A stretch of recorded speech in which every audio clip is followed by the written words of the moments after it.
Il-Gvern ħabbar proġett infrastrutturali ġdid li se jaffettwa b'mod pożittiv il-qasam ġudizzjarju ta' pajjiżna e kif permezz tiegħu se jkunu qed jiżdiedu l-awli għal qorti kriminali. Dan tħabbar waqt konferenza tal-aħbarijiet bit-tema Malta Ġusta fejn ġie spjegat kif ġiet identifikata binja magħrufa bħala tal-Ferjol u li permezz ta' investiment ta' 5 miljun euro din se tara l-bini ta' 3 awli ġodda magħmrin bl-aħħar teknoloġija, sigreti tal-imħalfin u numru ta' uffiċini għal ħaddiema li jassistu lill-ġudikatura. Fil-fatt il-Ministru għall-Ġustizzja Jonathan Attard ipprovda aktar dettalji dwar din il-binja addizzjonali tal-qorti li se tinkludi kunċetti innovattivi. Fuq kollox b'numru ta' faċilitajiet li jirriflettu s-soċjetà tal-lum, inkluż żoni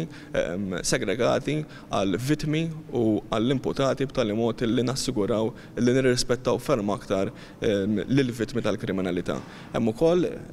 aspett fejn ħankunu qegħdin nitrasferixxu r-reġistru tal-kriminal hemmhekk f'din il-binja b'tali mod li jkomplu nimmassimizzaw il-binjiet li għandna fil-Belt Valletta biex naraw li nkunu nistgħu nirrispondu aktar mod effiċjenti għal żidiet li qed nagħmlu fir-riżorsi umani. Brabta mal-infrastruttura fil-qasam ġudizzjarju, il-Ministru Attard sostna kif twettqu wkoll numru ta' proġetti infrastrutturali, inkluż awla addizzjonali fil-qorti tal-familja, installazzjoni ta' document cameras diġitali biex intużaw fl-awli kollha ħalli l-ġudikanti jkunu jistgħu jipproġettaw id-dokumenti fl-awla, inxtaraw ġie installat tamir ta' video conferencing kif ukoll ġie installat u qed tiġi operata sistema ġdida ta' Wi-Fi. Sa dan it-tant brabta mal-budget tal-2024 u kif jolqod dan il-qasam, il-Ministru rrimarka allokazzjoni finanzjarja rekord e kif din żdiedet 21% għal aktar minn 60 miljun euro. Allokazzjoni finanzjarja li fost oħrajn se tkompli tagħmel tajjeb anke t-tisħiħ li qed isir fir-riżorsa magħna f'kull entità fih dan il-Ministeru. L-Aġenzija s-Servizzi tal-Qorti llum tħaddem 500 ħaddiem, żieda ta' 32% mill-2012,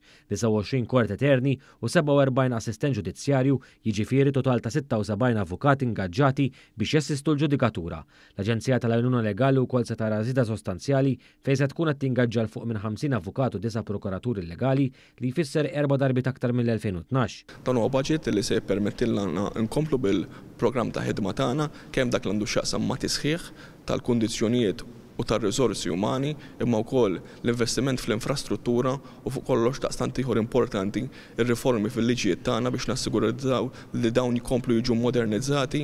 u din hija ħidma li ħadha twassal biex nkomplu mixjin lejn ġustizzja aktar effiċjenti.